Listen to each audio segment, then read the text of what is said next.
evening, everybody. Welcome back to the Dugout Football Channel. It has been, a while since we've done the Prem Predictions Show. Obviously, last week, I do apologise. I was very, very ill last week. But I'm very, very glad to be back. And I've been joined by, well, we're both going to be a dad this year. We are both going to be dads this year. Mr. Owen Thomas. How are you, Owen? Very well, very excited, just as you are. Glad to have you back among, the land of the fit and active, Doug. Glad you're feeling better.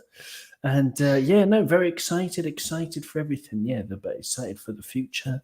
Not so excited for Liverpool at the moment, but we'll talk about that in due course. I am excited about the Premier League footy, though. It's so much better than international stuff, in my opinion. So yeah, we can, looking forward to cracking on with it and getting into it. Yes, absolutely, indeed. It's going to be a very interesting week, especially with last week. We did have a lot of games. We will go through those games as well, and obviously we do speak about the relative clubs as well. But we'll speak to a few people. Hello, Luca. Hope you're good. Thank you very much for having me on your preview earlier. It was very, very good. Hello, Jordan. Is it? I've got written down 29, so I'm just basically following what the Premier League website is saying. I think it's 29. Evening, Hella. Hope you're good. Hope everyone's well. I am not too bad. I'm much, much better than I was last time. Has to be said. Hella saying hi to Jordan. Jordan Hyman saying hello to Hella. And Hella says, congrats on wonderful news. Thank you very much, Hella. Absolutely lovely of you to wish congratulations. I hope you're well.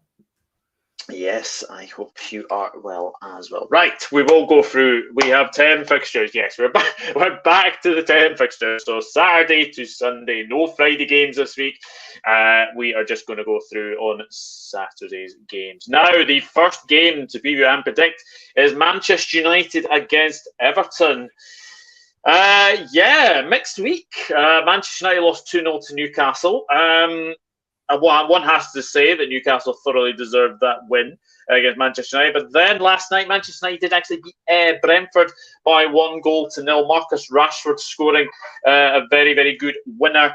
And to be fair, Brentford did actually have the chances against Manchester United. It was just David De Gea was in fine form as well. Everton did draw 1-1 with Tottenham in a feisty game. Doucouré, getting sent off for, what was almost an eye gouge into Harry Kane's face. But the way Harry Kane went down was a bit pathetic, if I'm being honest. But Michael Keane, of all people, getting that equaliser as well. Owen,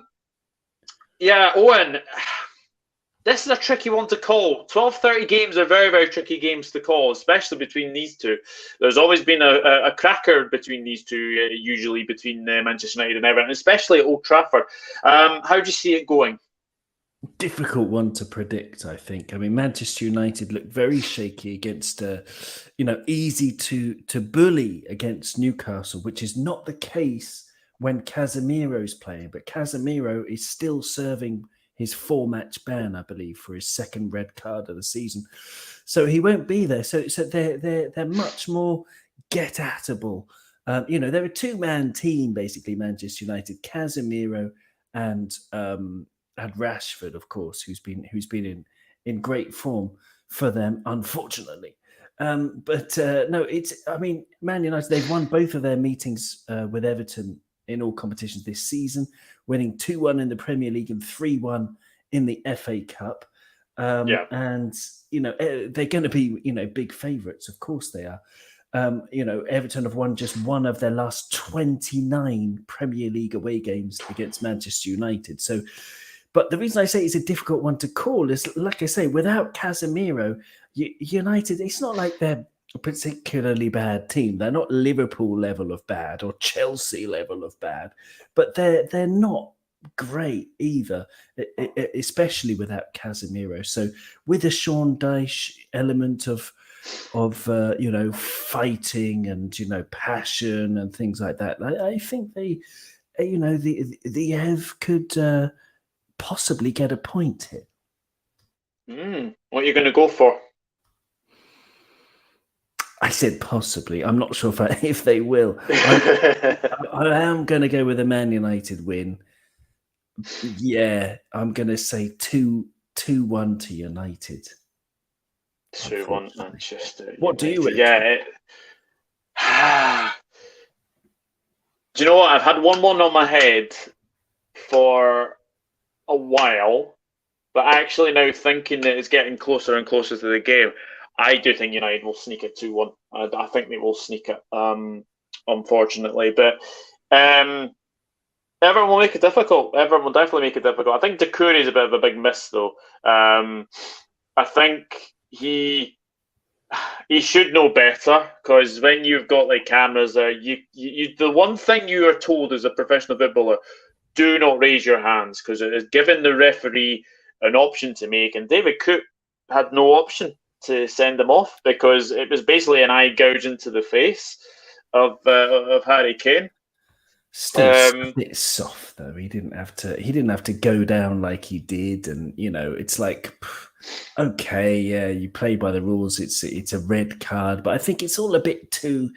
I don't know, what's the word? Namby-pamby? Is that the correct word? It's all a bit soft. Namby-pamby nonsense, I think. Namby-pamby nonsense. Thank you. Yes, great words. Because I could lip read after when Harry Kane got up after having been lying down motionless. You know what the tell is, Doug? Is when players go down and they put both hands over their face. That's the tell to say that they're faking it. You watch the amount of times that players will go down and they'll hold their face and they'll be like motionless, pretending they're hurt. If they're really hurt, they don't hold their face. They don't cover their face. It's like part of them unconsciously is embarrassed to be such a softie, such a faker and a softie. And I think it should be a red card for Harry Kane as well. If there's one thing I could change in football, I would give red cards for exaggerating contact, because that was definite exaggeration. And it's just, you could lip read him when he got up. He said, what was it? He punched me in the face. That's how I could lip read that. And that was my Harry Kane impression. More boring than that. He punched me in the face. That's my Harry Kane impression. It's not a very good impression, but it's the best that I can do at the moment. And he didn't punch him in the face. He reacted, and it wasn't as big as an eye gouge. He made contact with his face, but it was a soft jab. It wasn't a punch. It was indeed. Guys, get your predictions in the comments below. Do hit a like on the video and do subscribe if you are new. Got delivered from IKEA. Spent the day surrounded by nuts, bolts, and an assortment of screws. That's it. The way that was going there, so spent the day surrounded by. I thought you were going to be saying chocolate as source. So yeah, I can understand. I can understand that. New Brentford were going to be a challenge. Delay with a. Sorry, I was asking Hella, what did she get from IKEA? I don't know. Let us know in the comments. What did you get from IKEA? Absolutely. New Brentford were going to be a challenge. Delay with the way we played in the 3 points. Yes. We will get to Chelsea. Honestly, I can't believe it. Holy moly. I mean, Tory Frank is back. Does Bowley know what he's doing? Seriously. Right? He's never watched a game of football in his life. Really? I obviously, if it's for the end of the season, then I understand completely. But if it's for beyond that, then no. You understand it, Douglas? Excuse me. What do you mean? In what way is that justifiable to get Frank Lampard? Because his record. I'll bring it up in a moment, but his record. I've just got his biography here. Let me find his record, but I don't need to look it up to know that it's really bad. As nor does anybody watching this, or nor do you, Doug. He's not a good manager. His record has been poor at Chelsea. Even with Derby, he didn't even get them up from the Championship. He did all right there, but it's like it's he's got no charisma, he's got no tactics. Just look at what Everton are doing without him. Look at the togetherness and the fights that Everton have without him compared to with him. It's ridiculous. It's a very underwhelming point. I've got to say, do you think it was right to get Potter out? I understand people say give him time, but we literally have him ages and things weren't improving. Well, as I said, we will get to Chelsea. We will get to Chelsea very, very soon. First match after an international break is always rubbish for some reason, says Hella. Yeah. Very, very true. Very, very true as well. Greece Gaming Channel says Chelsea board have acted very quickly. I don't know if getting Lampard is actually acting quickly. The board has spoken to Conte and Mourinho. My goodness. Jose Mourinho back for a third spell. I don't know where this is going. United are not good without Casemiro, exactly. Gone extremely soft again. Kane went down like he'd been horse-kicked. Manchester United 2-1. Spencer says, hello, Douglas and everyone else. That was a red, but Kane did his usual overreaction. Yeah, 100%. Yeah. Red card for Kane, too. Yes, I would agree. Very good, Owen. Pure custard. Whoa. Sportcat 1 is going with United 0, Everton 1. Interesting. I can't believe that either. Wow. Furniture from my balcony. It's been snowing all day. Oh my goodness! in lovely Norway, it's been snowing all day. Wow. I hope you had a good time of building whatever you have for the balcony. I didn't like it at first, but it's not that bad of a move. Frank is obviously a club legend, so he's going to get incredibly respected in the dressing room. Unlike Potter, he knows lots of our players. Bolly should be sacked in all honesty. They've become a laughing stock. Stellini defended Kane and said he didn't overreact. But enough said. Because in the next game, we have Aston Villa against Nottingham. Whoops, it is it. Aston Villa against Nottingham Forest. Villa, Owen, only 6 points off the top 4. Villa. Yeah. What a job Emery's done. After Arsenal, they're the form team in the Premier League with 4 wins and a draw from the last 5 matches. Ollie Watkins is on fire. If you play Fantasy Premier League, he's now got that purple star next to his name as being one of the best performers out of all the attackers in the Premier League. So, Unai Emery, rejuvenation, but he's turning them into Champions League form. They've been a little bit lucky. In terms of their results, they could have gone, any particular way over the last 5 games I've seen them play. But I'm really impressed. I'm really impressed with their organisation. Unai Emery is a really brilliant manager. I actually know some of his team who worked with him at PSG, and I know just how brilliant they are and how obsessed he is. There was one line. Apparently, I was listening to the Anfield Wrap, and they had an Aston Villa fan talking about Unai Emery, saying after a match that, there's only one way to improve, and that's with passion. And passion means thinking about football 100% of the time. And that's what he's brought to the club. It's like you could tell each of their players, they've bought into his plan and his idea. And his idea is you get obsessed with football and you get obsessed with the game and you do everything in the game so that you can win, So their recent results, their wins have been against Bournemouth, Leicester, Crystal Palace, and Chelsea, who this season, that's no particular great shakes either, in the last 5 games. And their draw was against West Ham. But in terms of momentum, they're not conceding goals. They didn't concede against Palace. They didn't concede against Bournemouth. They didn't concede against Chelsea. And, they're solid. Tyrone Mings is looking like a rejuvenated player. So, I'd back them all the way to get 3 points in this one. Yeah, Forest... the big speculation was obviously about Steve Cooper again. A lot of speculation after the Leeds game was that he was potentially going to get his P45. However, Marinakis came out and said that basically they're sticking by Steve Cooper, which basically means dreaded vote of confidence. I think. How long do you think Cooper's got it for us before they finally show him the door? I don't know, because I don't know what the expectations are or were when they brought in all of those players, because they spent a hell of a lot of money. They brought in some great talent. I love Keylor Navas, another ex-PSG player, wonderful player. He's 38 years old, or however old he is now, but he's got another couple of years left in him. Make no mistake. And so they brought in. Yeah, they've done well. So maybe obviously they're expecting, the chairman was expecting them to be perhaps comfortably mid-table or something. But we've seen it so many times before. These things take time. He needs time. And the fans love him, or at least they did. I don't know if they still love him as much as they did, but I would imagine they do. Fans are generally, fans of, a club like Forest, traditionally great, to finally be back in the Premier League. Steve Cooper is a legend there. So I think, I think he deserves time. I think he deserves time and patience, which, chairmen are often not willing to give.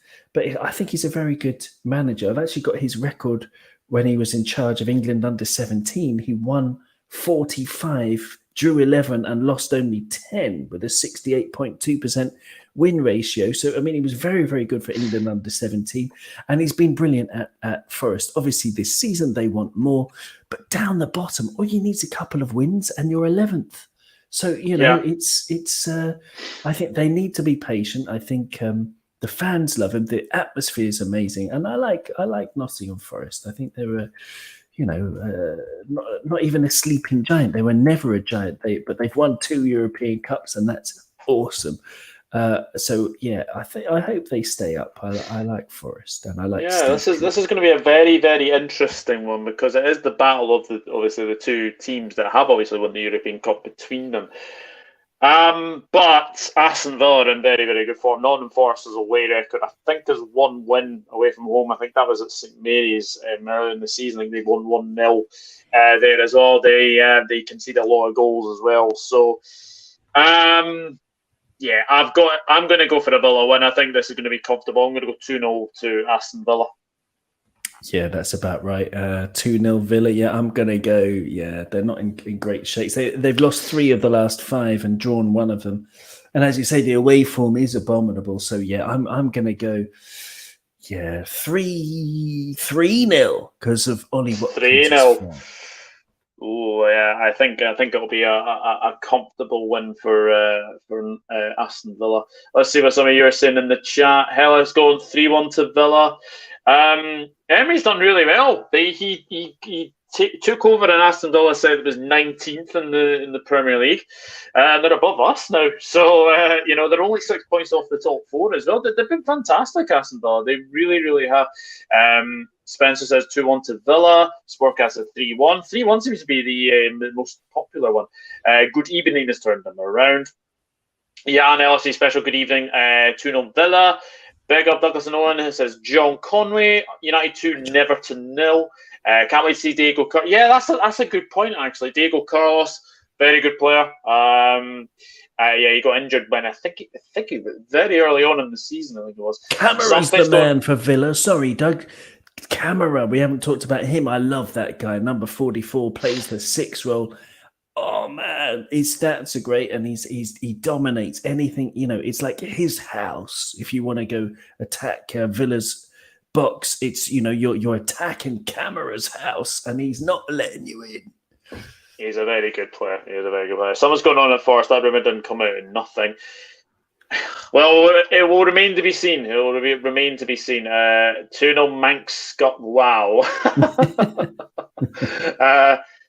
There you go. There's your shout out. Nearly a block there, Spence. Is their away record worse than ours? Oh, Manchester United.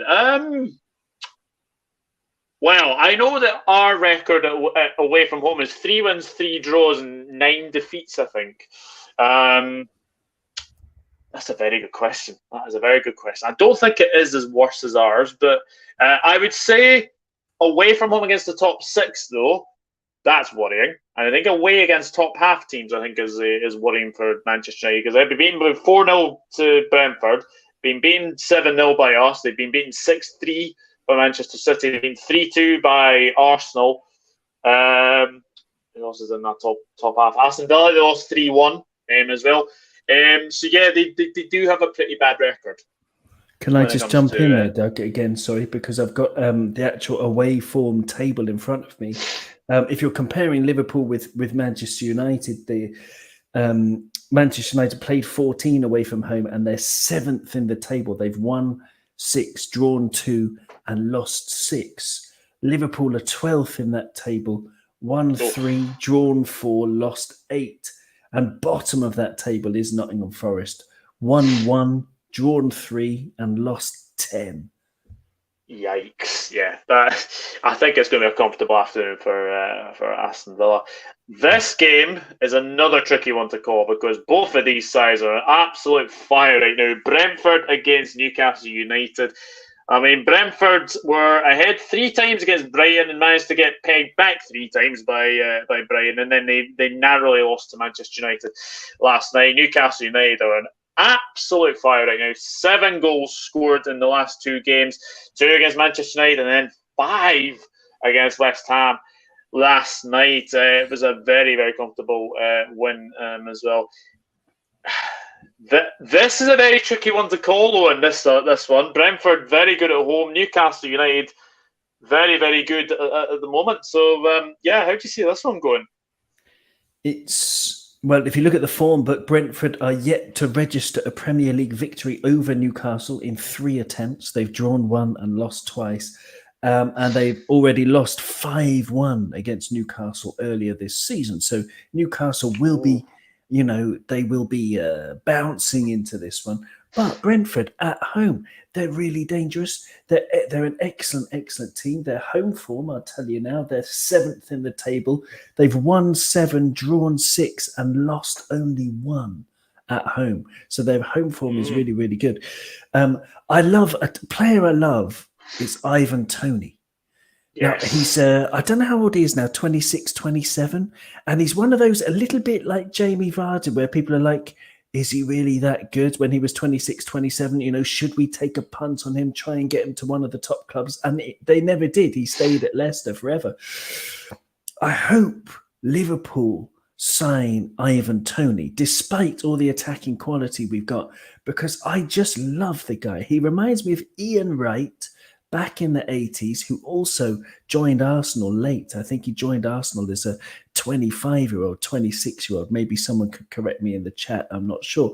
But I think he was 25, 26, and he became their top scorer ever because he just banged in 30 goals a season every season. Ivan Toney's the same. He's an absolutely top quality striker who should have been playing a lot more for England in the World Cup.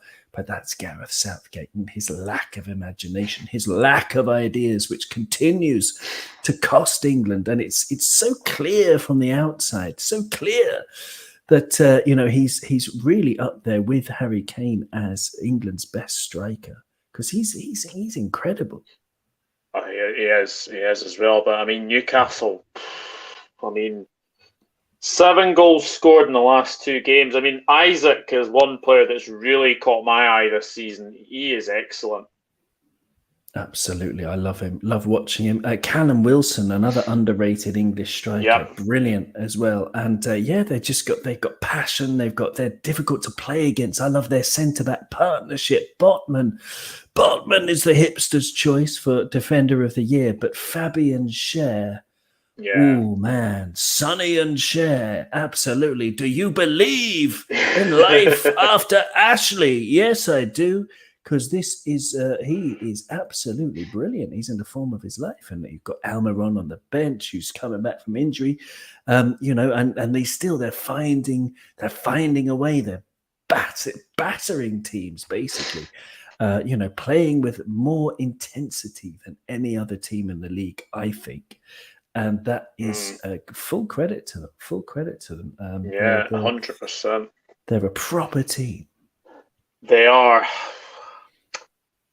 I honestly don't know which way this is going to go because, Newcastle United are sitting there at this moment in time. They're sitting third. Just the goal difference separates them and Manchester United.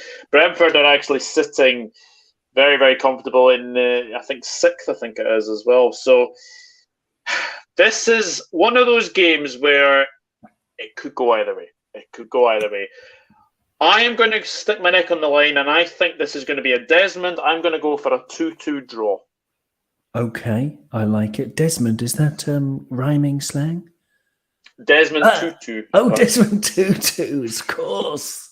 The old Archbishop. Excellent. Very good. Yes, excellent. Brentford are actually 9th. They're quietly 9th. On a bad run of form because they've only won 1 of the last 5 and they've drawn 2 and lost 2. So I'm going to go with Newcastle because Newcastle always score a lot of goals. In the 3 matches against Brentford, they average 3.3 goals. But Brentford do have Ivan Toney. I'm going to say 3-2 to Newcastle United. So I don't know if there's a political figure, a religious figure called Desmond 3-2, but that's what I'm going to do. It's a very tricky game to call. It really, really is. Spencer says, I'm surprised we're that high on the table with our horrid away record. Yes. I am as well. Jan's gone 2-1 to Newcastle. Spencer's gone 3-1 to Newcastle. Hella, meanwhile, has gone 3-2 Brentford. See when I was saying this could go either way. 2-1 to Spencer.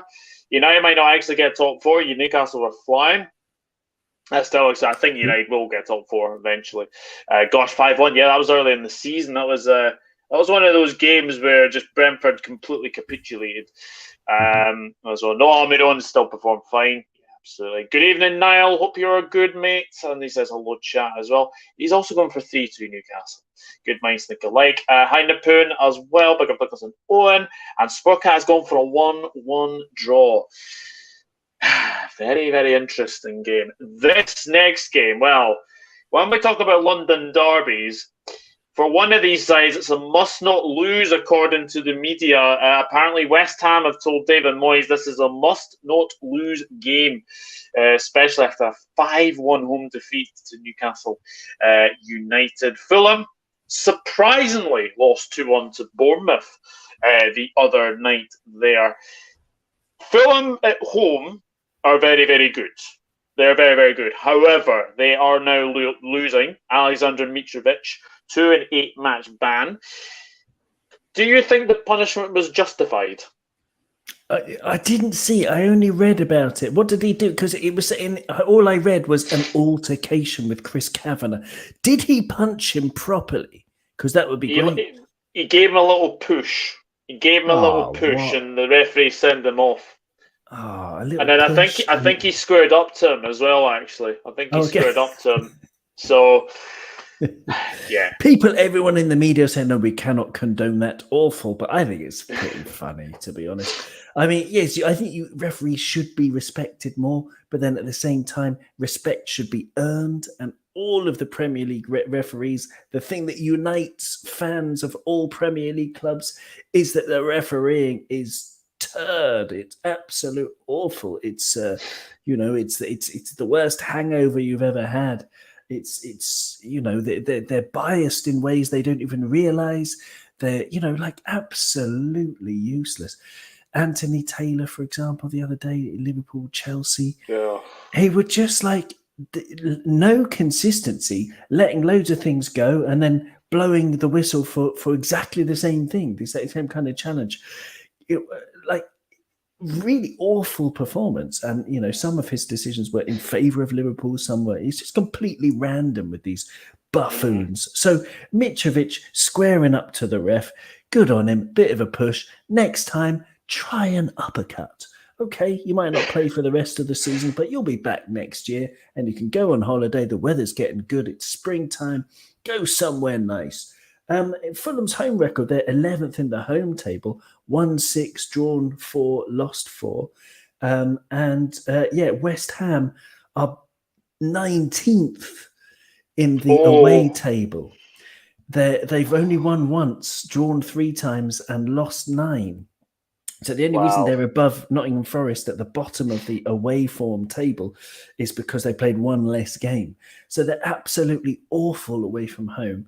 I think if West Ham have told David Moyes that it's a must-not-lose game, I fancy Fulham. I do. I think they can do it. Maybe their guy Solomon can bag another goal. He's been fabulous, that Solomon. I know that the goals are sort of dried up for him right now, but he was on a very, very purple patch. He could not stop scoring. As well. Maybe that might be the architect to probably try and step up now. And obviously Mitrovic's absence, but they still obviously have. João Paulinho, who I've been a big fan of since he was Sporting Lisbon, came into the Premier League. He's been fabulous as well. You have to say your man Pereira. I remember at Manchester United, everyone was saying he was the I can't remember what they were calling him, pre-season Pirlo. Good. So, good but I have to say I've been very impressed with Fulham. And I think a lot of credit has to be on Marco Silva as well. But West Ham are just in dire form. And they got the Europa Conference League coming up, which is the last thing I think they need. I think get out of that competition very, very soon and, just try and, stay up. But, yeah, I'm going to go for the Fulham one. I'm going to go for the very narrow scoreline. I think this will be a very, very... narrow win. I'm going to go 1-0 to the Cottagers here in this one. But yeah, West Ham, I think this could be the last game for David Moyes.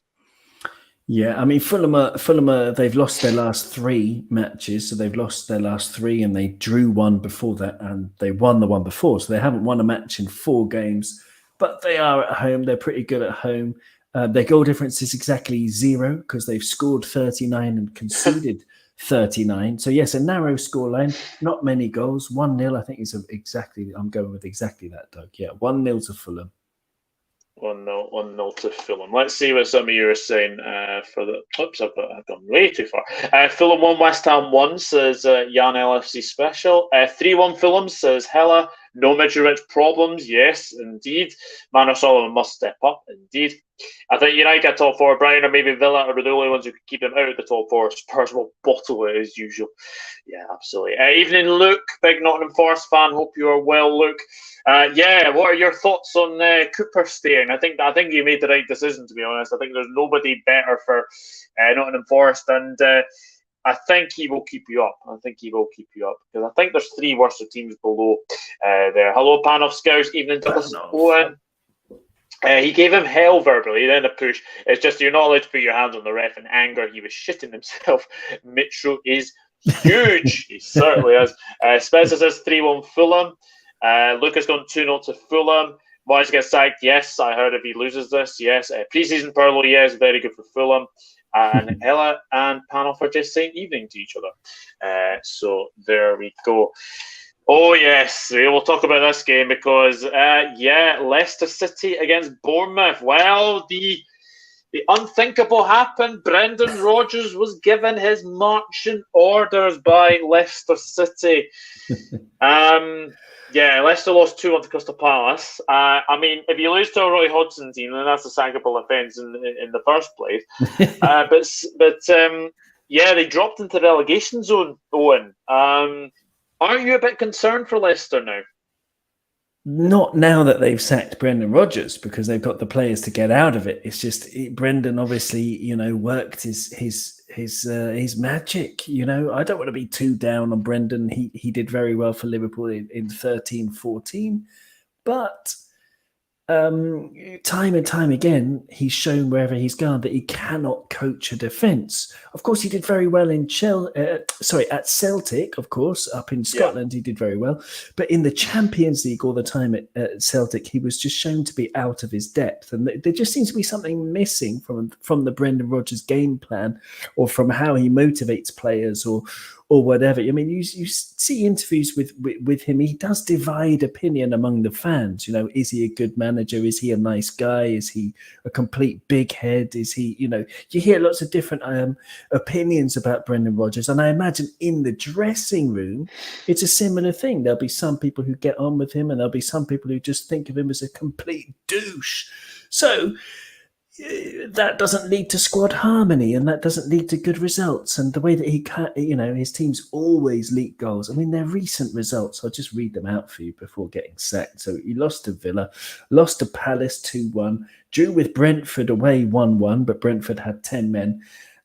Lost to Chelsea at home, lost to Southampton away, lost to Blackburn Rovers at home in the FA Cup, lost to Arsenal, lost to Man United, and their last win was on February the 11th when they hammered Tottenham 4-1. So what a crazy team. James Maddison is a good player. Iheanacho is a good player. Mendy's not a bad player. Nampalys Mendy and Harvey Barnes, of course. They've got talent, but they just need to be correctly coached. And unfortunately, Brendan didn't do that for them. So I think they will stay up. But, I don't know. Who have they put in charge? I don't even know. I haven't even followed. It's one of their academy coaches. It's someone Stadler. I was about to say Statler and Waldorf there.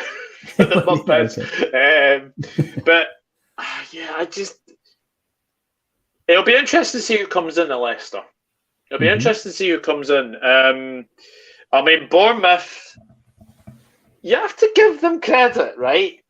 Not many people expected them to beat Fulham, and that was a very, very good result for them against Fulham. They're still battling away. I think their home form is what's going to keep them up. I think their home form is going to keep Bournemouth up.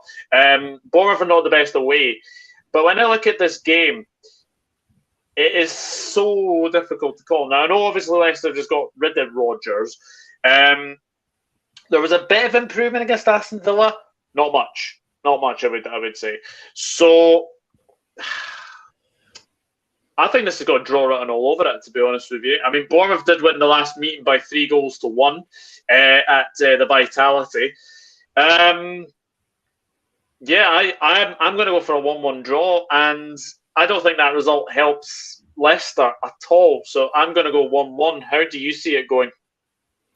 I mean, it's crazy down the bottom. So Crystal Palace are 12th out of 20 teams, as we all know, in the Premier League. Crystal Palace are 12th on 30 points. And Bournemouth, in the relegation zone in 18th, are only 3 points behind Crystal Palace. So, the difference a win makes, is incredible. So Bournemouth, I thought they were down and out before they played Liverpool and beat us. And then they took that confidence. Of course, they didn't win their next match, they lost, but then they won the match after that, and then they lost. So, but there seems to be some kind of, shoots of recovery and all that stuff. So Bournemouth, they're unpredictable, but they're away from home, and Leicester, minus Brendan, they could galvanise everybody together, and I think Leicester are going to win this. I think Leicester are going to win. Leicester on 25 points, by the way, 2 points adrift of Bournemouth, and in fact 4 teams who are all on 27 points. So Leicester, I think they're going to do it. I do. I back the home team post Brendan cathartic win, but it'll be 2-1. 2-1 Leicester. Yeah, that would be a big result for Leicester. It really would. But it's going to be a very, very intriguing affair. Let's see what some of you are saying. Sportcast on 2-1 to West Ham for the last game. 2-1 Leicester. So I think they'll stay up, says Hella. Whoa. Well, being a Nottingham Forest fan, I would expect this. Luke has said Leicester 1, Bournemouth 3. Bournemouth are surprising a lot of people. They have a real chance of surviving. Yeah, they do. They certainly do. And Gary O'Neill deserves a lot of credit for that. Good evening, Shane. Hope you're good. Shane. He's looked quite disinterested lately, in my opinion, win or lose. Yeah, Rodgers. Yeah, I think so. Man United 3, Everton 1. Villa 3, Liverpool 0. Brentford 1, Newcastle 2. Fulham 1, West Ham 1. Brendan was just waiting for the big payoff. Yeah, Leicester 1, Bournemouth 1. Hi, Rich. Hope you're good, mate. Hope you're good. And then everyone's saying hello to each other. Sportcast on 3-0 Leicester. Wow. Especially from obviously saying that, you said that Bournemouth are surprising a lot of people. You think they're going to stay up, and then you go and give 3-0 Leicester. And then Rich says, I'd like to see Bournemouth get something. And Chris in Scousburn, fair play to you, my friend. Fair play to you. He comes in consistently into the chat and says, "No mount, no mount, no mount, no mount." Totally agree. Absolutely. And he says, "Liverpool, Arsenal. To be honest, I'll sit this one out." Sportcast going for a Maddison hat trick. Interesting, very, very interesting. Yeah. This next game, I don't think is a home banker at all. Well, especially when it's Tottenham. Tottenham against Brighton. Let's have a look at Brighton. 3-3 against Brentford. Very, very good. 3 times they were behind in that game, and 3 times they came back. Then they beat Bournemouth by 2-0. Evan Ferguson, Owen, what have you made of him this season? Oh, man, it's a great question. He's either the new Alan Shearer or the new Che Adams.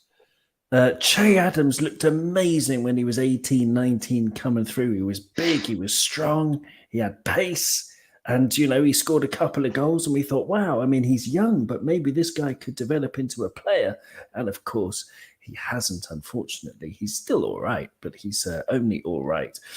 Evan Ferguson, I love his hold-up play. I love his game intelligence is really good. He's a little bit overrated in terms of his goal scoring. He's got 4 goals from 11 appearances, which is very, very good for an 18-year-old. But it's not like generational Mbappe good, for example. But he looks a great talent. I love, like I say, the way he holds up the ball, gives his team an out ball. And hopefully he'll have a really bright future because, I like him. Unfortunately, he supported Manchester United as a boy, according to Google. I saw that, I saw that. I suppose when you're sort of like Irish, I suppose the only sort of teams in the Irish sort of vicinity, I think, would be Liverpool and Manchester United. Unfortunately, he's a Manchester United supporter. But no, I have to say, Brighton, throughout their team, they've got fantastic players. Mitoma has caught my eye this season. McAllister, apparently we're linked with him. I wouldn't mind McAllister. He's a fantastic player. I would absolutely. I don't know. I'd be running around. The police would have to be called because there's a naked man running around, whooping, running around the neighbourhood. That would be me if we signed McAllister. Yeah, Tottenham the other night. I watched that game against Everton, and you just have to think, right? Where on earth has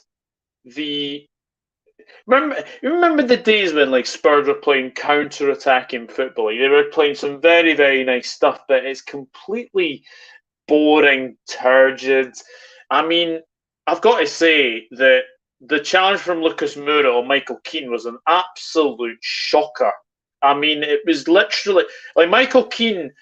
Fair play to him. He had one of those games. He was fouled from Lucas Moura, gave away a penalty, and then scored an absolute banging equaliser to get the game 1-1 with Tottenham. But Tottenham they're just Spurs. They're just Spurs, and that very, very Spursy. So Brian's away form is pretty good. You have to say as well. So, I know Tottenham don't usually lose at home, but I'm going 2-1 Brighton. I think Brighton, De Zerbi, I think he's came in, he's been a breath of fresh air, and I think Brighton are going to beat Tottenham. I'm going to go 2-1 to the Seagulls. Yeah, Brighton is 6th in the table. They, having lost 5 consecutive away games against Spurs between 1982 and 2020, Brighton actually won the fixture for the first time in many, many years, maybe the first time ever. Last season, they won 1-0. So they got sort of that hoodoo off their back. And with De Zerbi, with the players, they're playing, they're really good. I love watching Brighton. They've got quality throughout. I like Purvis Estupinian as a left back. He's sort of a solid 7 out of 10, very consistent player. They've got Moses Caicedo. They've got McAllister, they got Pascal Gross, who's still doing all the very clever little drag backs and passes that he's always done. He's a great player as well, under the radar. And of course, Mitoma getting all the headlines, tricky, silky, silkier than a packet of my auntie's silk cut cigarettes. He was he's been on fire, a little bit quiet in the last couple of games, but he's on fire. So Brighton, yeah, they're really good, but Tottenham are just, I don't know if it's just pot luck, isn't it? It's like putting your hand into a bag of Revels, and you might get the coffee one, or you might get the lovely caramel one. Who knows? But it's who knows with Spurs. So it's a very difficult one to call.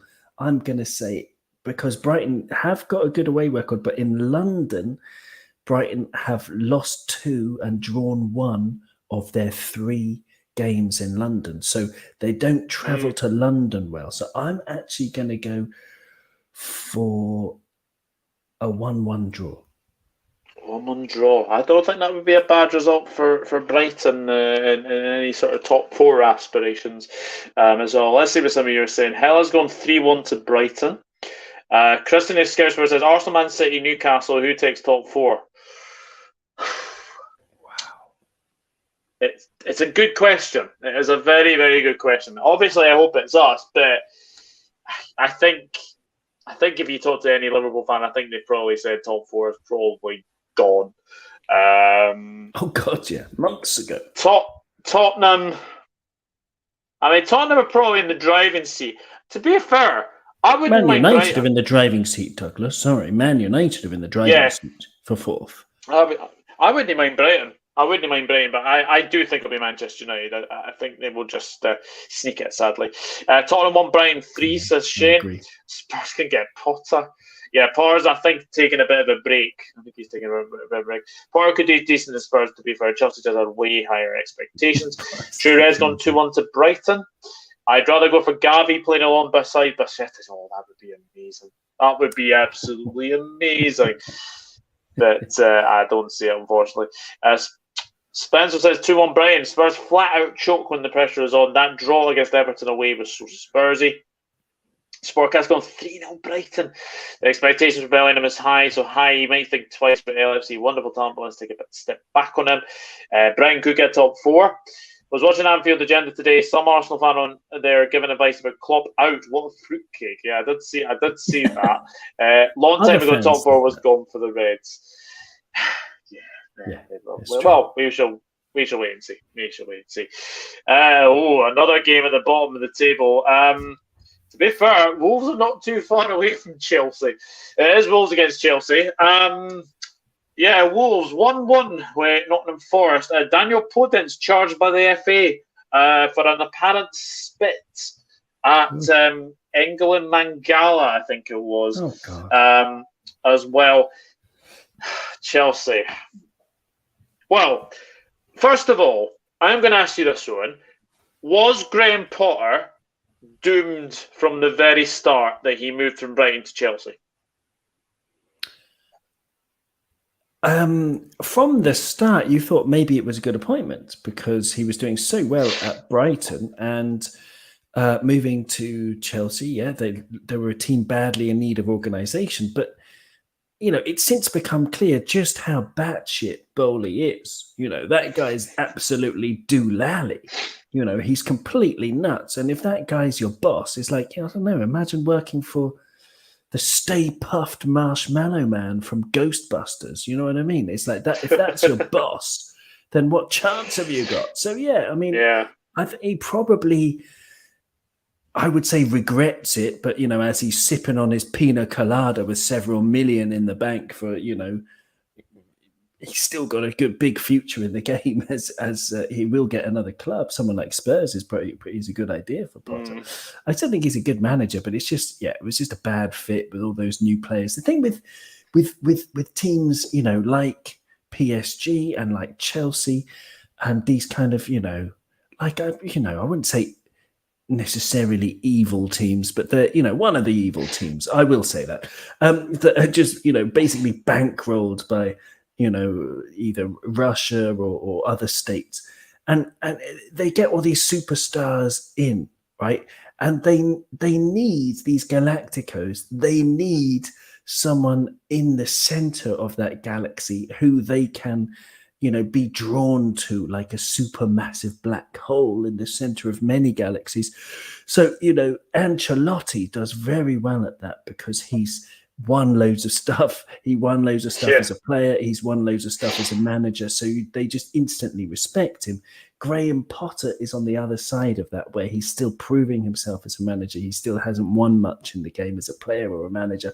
So the players automatically, in their stupid ways, because they should listen to their manager, they are like, their ego says, well, what does he know?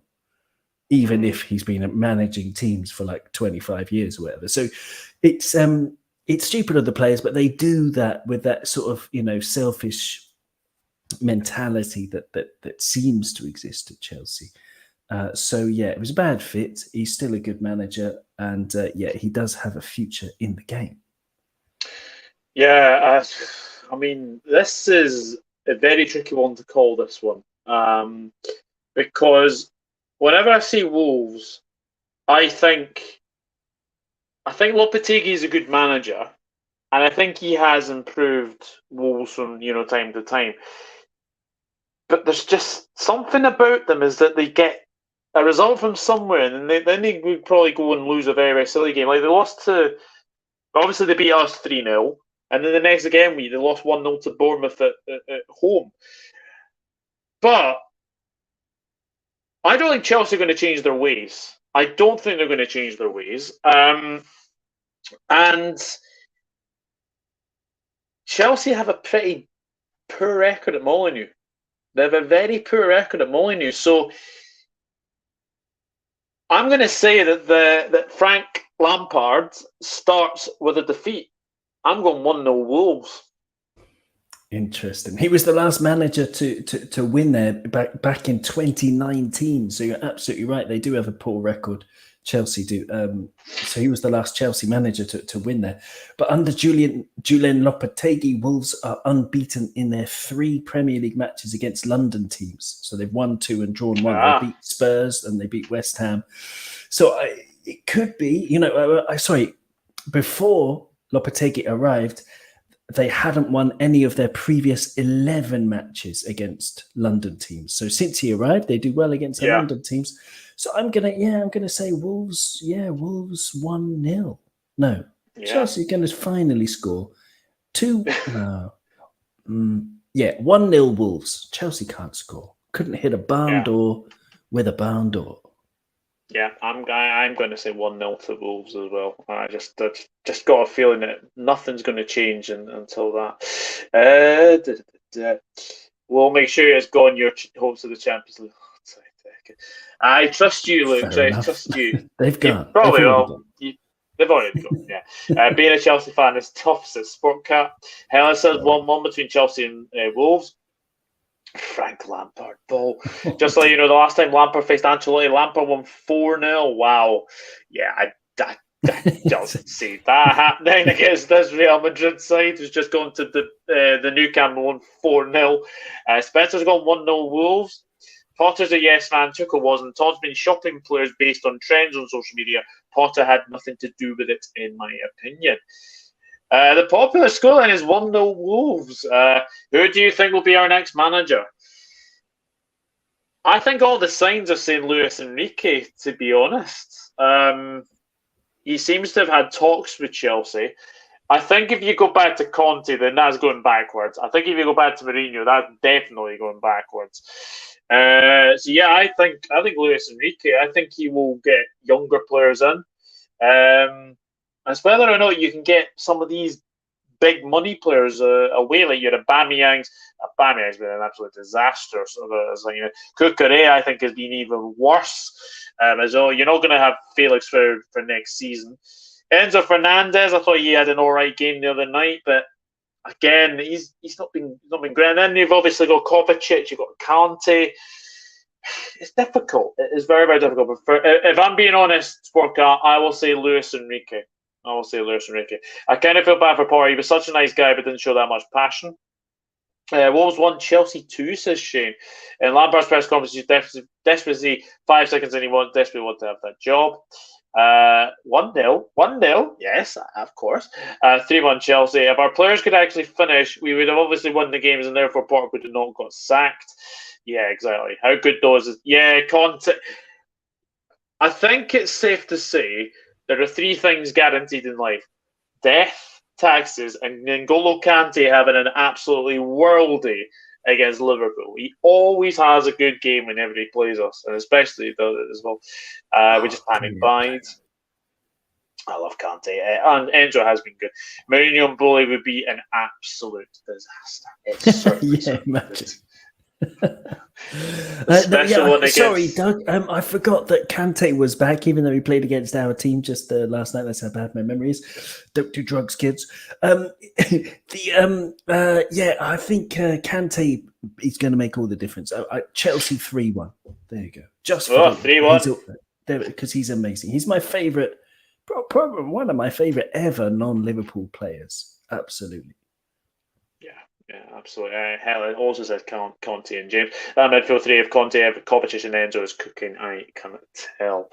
Yeah. Now, we'll go through a game where earlier this season, Southampton beat Manchester City at St Mary's by 2-0 to go into the semi-finals of the League Cup, obviously losing to Newcastle in the end, unfortunately.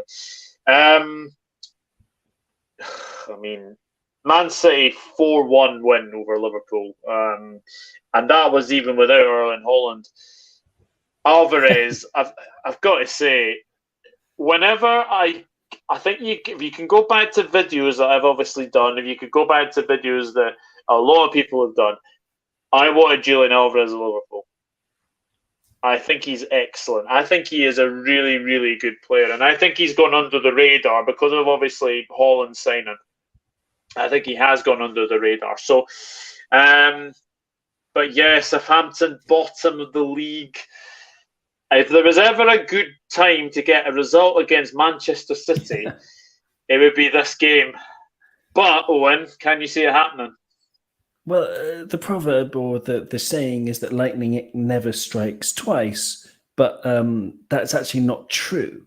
The world record for someone being hit by lightning consecutively, you can look it up. It's something ridiculous like 48 times. So twice is no problem for lightning. And I think this game will be no problem for Manchester City because, Google gives Southampton, for example, something like a 6%, they go at 8% chance of victory, and Manchester City a 78% chance of victory.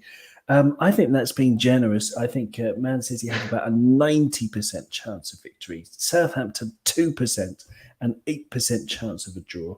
Southampton have won only one of their last 13 Premier League matches against Manchester City. Man City have won 4 of their last 6 away games against Southampton. And, so they're used to winning there. And Man City have won their last 4 Premier League matches, which they haven't done in a while. So they're in their best form of the season. Southampton continue to struggle, and with, questions about all kinds of things hanging over them. I think, I think Man City 4-5-0, 6-0, one of those boring games. They're so dull the way they keep the ball, and teams get bored of watching them pass, and then there's a gap, and then they score and they celebrate, and no one cares. It's so boring. So what number are you going for? It's just a case of how many for City, isn't it? Exactly. I'm going to say 5. Why not? 5-0. 5-0. I really hope that doesn't happen. I'm going to be conservative. I'm going 2-0. I think it'll be a comfortable afternoon for Manchester City as well. Shane's gone 3-1 Man City. Feels so bad for Southampton. Really like that club. Still can't see them getting anything. 4-0 City. Yeah. I worry for Southampton. I do, but I just had a feeling this is one of those seasons where I think they were going to go down. Unfortunately, it looks like it's going to happen. Lucas said 3-0 City, and then Southampton are going down, says Sportcat. Yes, I think so as well. Right, move on to the Sunday games because there are 2 Sunday games. The first one at Elland Road, yes, Leeds United against Crystal Palace. Leeds lost by 4-1 against Arsenal, but then followed that up with a 2-1 win over Nottingham Forest. Sorry, Luke. Crystal Palace did beat Leicester by 2-1, and Roy Hodgson-Ball is back. Yes, Roy Hodgson at the age of 75. Yeah, I can't believe he's still a manager, to be quite honest with you. But you have to give them credit, Owen. 31 shots they had against Leicester, Crystal Palace. 31 shots. 20 in the first half. Yeah, 20 in the first half. I mean, I would have sacked Brendan Rodgers at half time after that first half. Imagine conceding 20 shots to Crystal Palace, who aren't free scoring, but not only Crystal Palace, but Roy Hodgson's Crystal Palace. I don't know. Yeah. I think he needs to. I don't know. He needs to be committed or something, because that's madness. Get Brendan out of society somehow, but because that's criminal. But Crystal Palace, I don't know. The form book goes out the window because it's Crystal Palace, and you never know. Leeds, they've won their last 7 home matches against Crystal Palace in all competitions. So that's a hell of a stat. A run stretching back to the 2006-2007 season. And the only other side that Leeds are on a longer home winning run against are Bournemouth with 8 wins in a row. So they love playing Crystal Palace. I hope they stay up because Leeds stay up because I like Gnonto, Wilfred Gnonto. I think he's inconsistent like Leeds, but he's got a lot of skill and silk and strength and passion and intelligence and all that stuff. So I really like him. Leeds against Crystal Palace with the home advantage. I'm going to go 1-0 to Leeds. 1-0 Leeds. Yeah, they're slowly getting away from the relegation zone, aren't they, Leeds? They're slowly getting away. Yeah.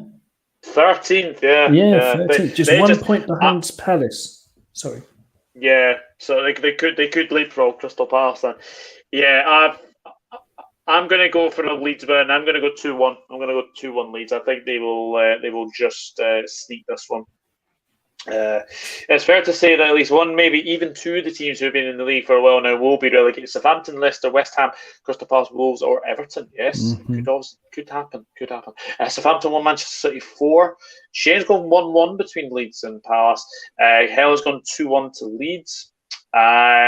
Luke has gone 1-1 between Leeds and Crystal Palace. And Lucas says, big up, Luca. Hope you're good. Luca. You've joined us at a very interesting time because the last game on Sunday is a game I've been absolutely dreading this week. Liverpool against the league leaders, Arsenal. Arsenal have not won at Anfield since 2012, 11 years ago. However, I feel that might change on Sunday. I mean, Chelsea... I've got to be honest though, and I know we've had some very, very bad results recently, but that Chelsea game, I think, was probably the worst performance of the season. There were lots of contenders, Doug. There were lots of contenders. You might be having a bit of recency bias because, I mean, there were loads. Do you remember Nottingham Forest losing to Forest? Do you remember losing to Leeds that was at horrible. Home? It's all horrible. And what Liverpool and Arsenal have kind of reversed position because Arsenal are now the young and exciting team who are playing great football and scoring beautiful goals and they're not scared of anyone. They're playing intricate passes, and Liverpool are just like Arsenal, a banter club basically. That's what we've become. Which is fair enough because I think we will be back, and people can laugh it up. I think Liverpool, if we keep Jurgen Klopp, we make the right signings, we will be back. I'm a patient person. But Arsenal, I mean, the only thing they've got, the only thing Liverpool have got to hope for is the fact that Arsenal will be terrified because they've been, they've conceded at least 3 times the last 6 times that they've been to Anfield. They've conceded 22 goals, but at least 3 times in each game that they've come to Anfield. So Mo Salah had a rest against Chelsea. He'll be back with something to prove. Virgil van Dijk had a rest. Trent had a rest. They'll be back with something to prove. And when Liverpool have something to prove, I think there could be a surprise on the cards. There could be a surprise. On the other hand, we don't have a midfield. We do not have a midfield. And this is why I gave up on top 4 a long time ago, because you can't win anything when you don't have midfielders. Fabinho is the ghost of his former self. Henderson is the ghost of his former self. Thiago's out injured. Although there's a small chance he might be back, but probably not. Bajcetic is out. Our best midfielder has been James Milner this season. Mm-hmm. He's 37 years old.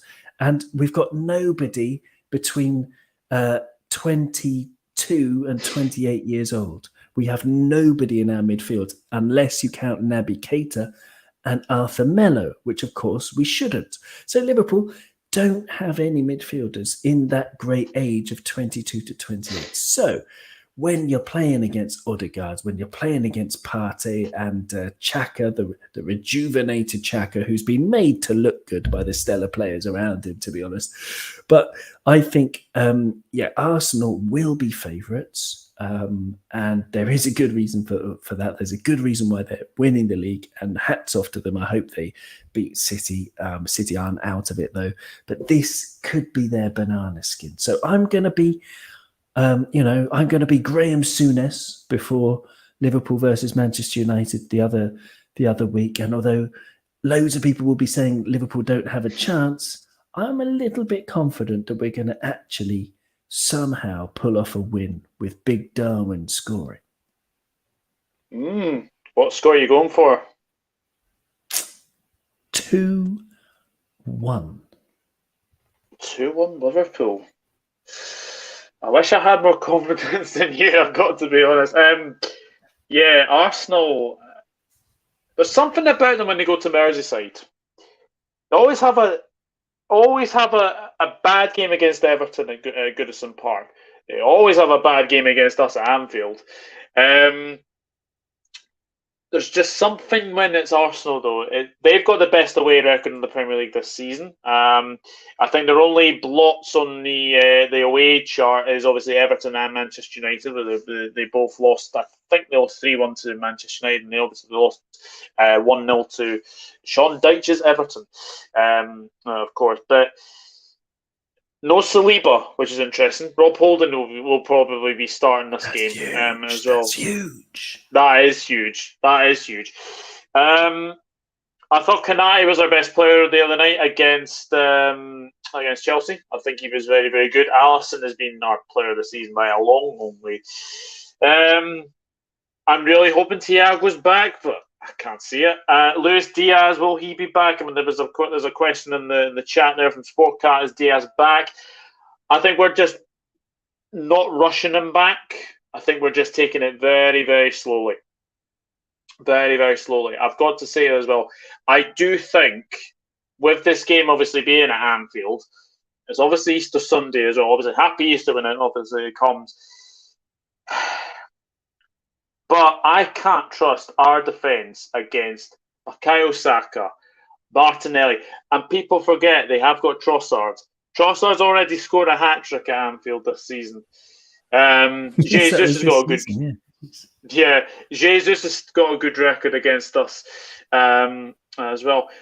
But the one thing that Arsenal have that they didn't have previously, they have a very good left-back. They've got Zinchenko. Now, you remember the game last season. Nuno Tavares played left back against Liverpool and looked really, really bad. Jota went past a couple of defenders and then went past Ramsdale to score. Now, I would do anything for a goal from Diogo Jota this weekend. I really, really would. But Arsenal haven't done the double over since the 09-10 season. So it's been a long, long time. I've just got a feeling that I think people are questioning this Arsenal side. They're questioning whether or not they can do it. You know, they battled hurdles before. Tottenham away was the biggest one for me. If they won that one, they won that one pretty comfortably. That was a 2-0 win. They've beaten Chelsea as well. So they've still got to go to the Etihad. They've still got to go to St James's Park, and they have Chelsea to come at home. This is where I think if Arsenal win this game, I think they go on and win the league, because I think they can afford to lose at the Etihad, and I think they can afford to at least draw against Newcastle. I hate to say it, I don't predict us to lose very, very often, but I'm going to go 2-1 Arsenal. I'm going to go 2-1 Arsenal, and I just think that this is the game that kind of already confirms that I think they will go on and win the league. And I think City, whatever you say about them, it's going to be a very, very good race between the two. It definitely is. But I think were City to lose surprisingly to Southampton, were they to lose to Southampton this weekend, 11 points is a big, big gap. And we know that they have done it before, City. They've managed to overturn an 8-point gap before. 11 points, that would be very, very interesting to say the very least. But I'm going to say 2-1 Arsenal. I'm going to say 2-1 Arsenal. Let's see what some of you are saying in the chat for this one. It's not an easy game to predict, let me see. I'd like to see Carvalho, Elliott, Gakpo, Nunes, and Salah. Wow, that would be very interesting. To say the very least.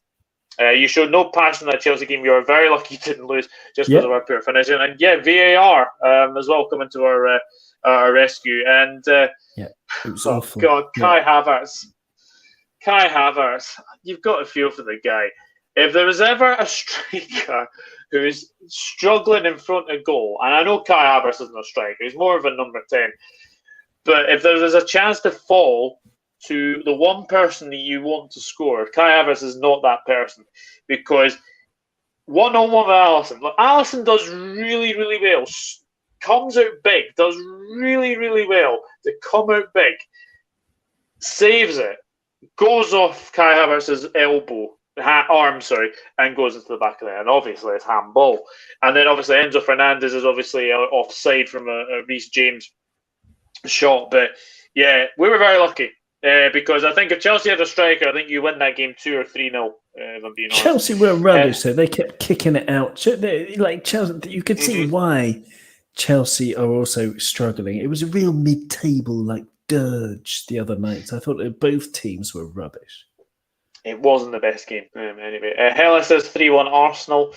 Sorry, guys. Luke's gone 2-0 to Arsenal. Shane, Liverpool 3, Arsenal 2. Thursday night, here we come. We're going to Kosovo in the Conference League. Yes. That's how bad our season is. Yes, of course we are. Is Diaz back? We're just sort of nurturing them back very, very slowly. Here we go. Adrian Gomez, Matip, Jones, Milner, Henderson, Phillips, Arthur, Ox, Keita, Firmino, Fabinho, Thiago, Jota, Simicas, all out. I'd sell, move them on, and rebuild this Liverpool squad. It's a decent list, to be fair. It is a decent list. It is a decent list. Evening, Statman. Evening, Douglas. Thanks for popping on the show earlier. I've dropped a like. Evening, Owen. 3-1 Arsenal. Liverpool are a different beast at Anfield, but Arsenal should win this. They are miles better.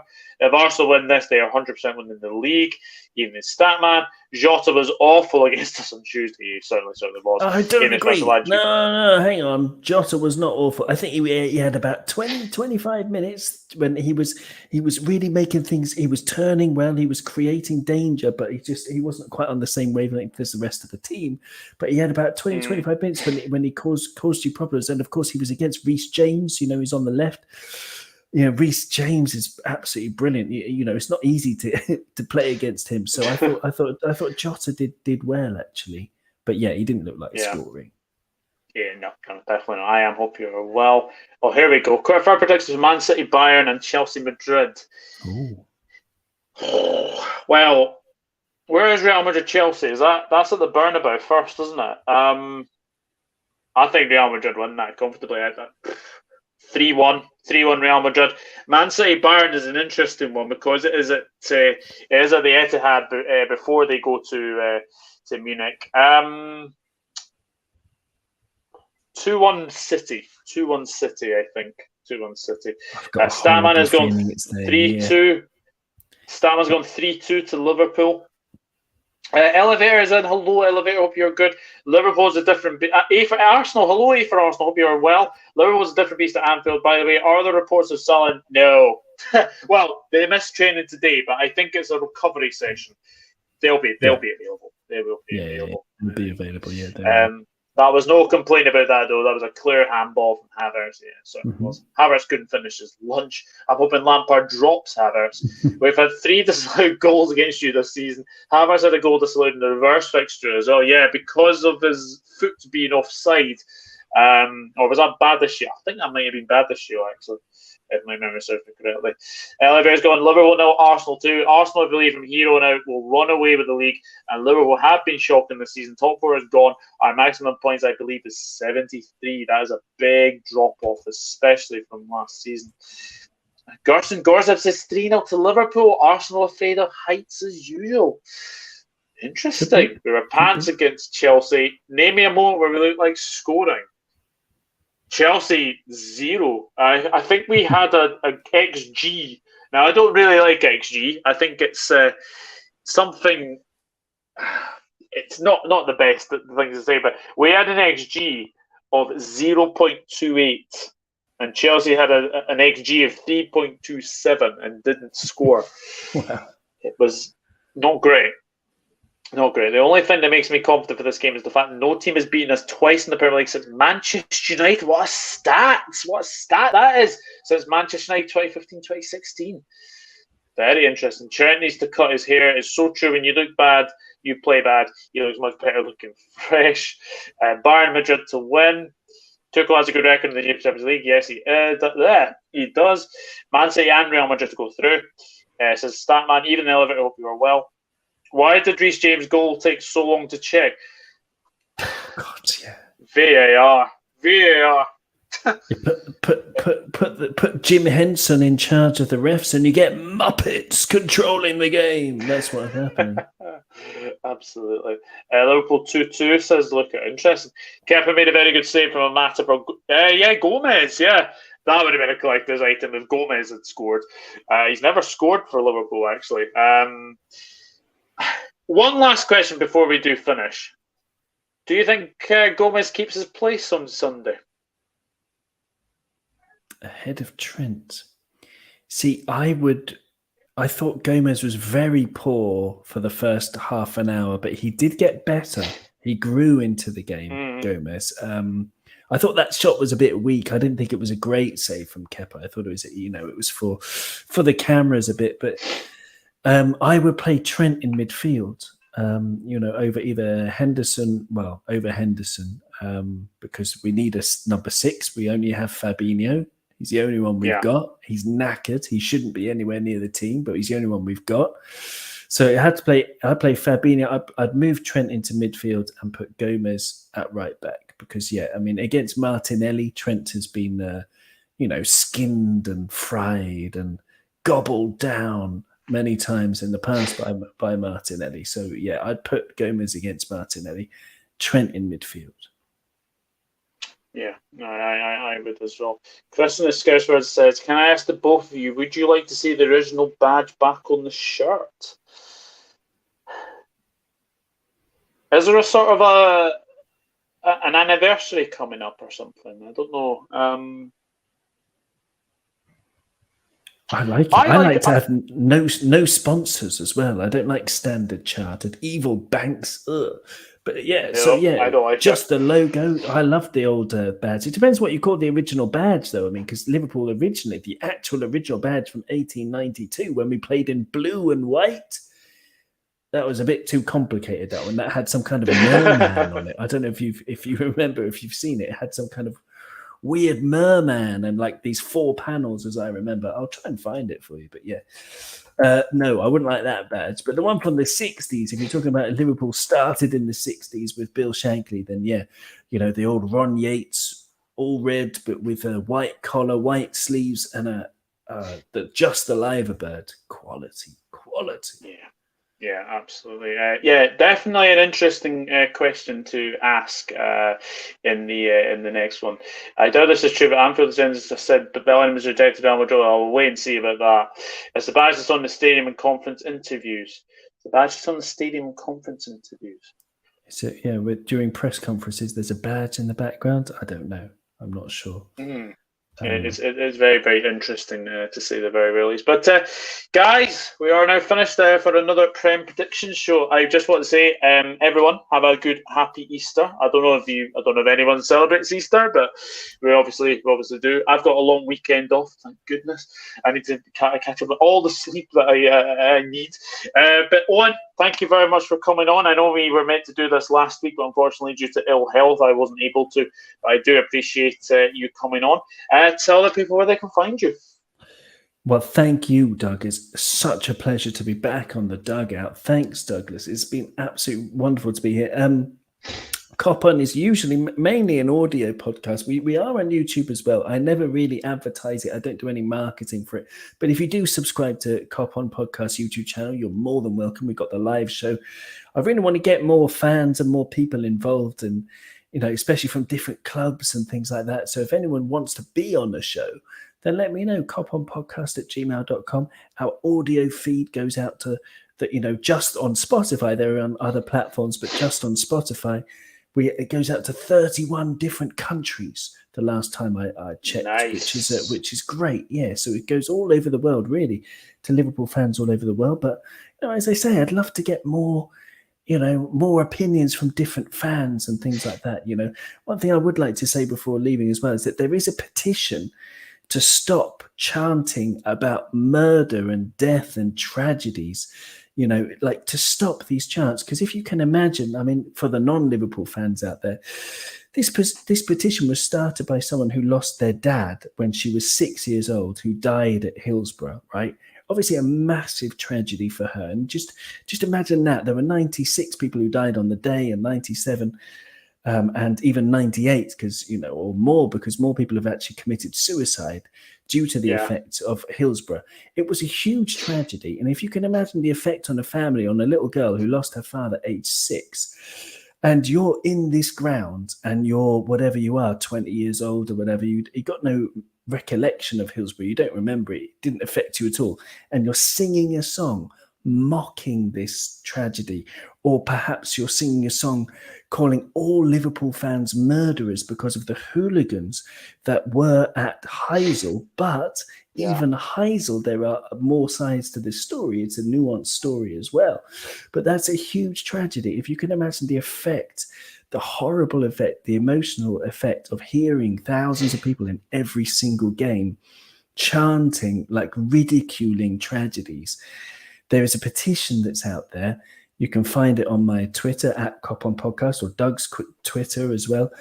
And you need to sign this to put it before the UK Parliament. If you're a British citizen, put it before the UK Parliament to debate debate it becoming a criminal offence to make these chants. Because if you can imagine, it's so hard and horrible to imagine that your father died being crushed to death, and every single week you watch your favourite team play and you hear people chanting, mocking that tragedy.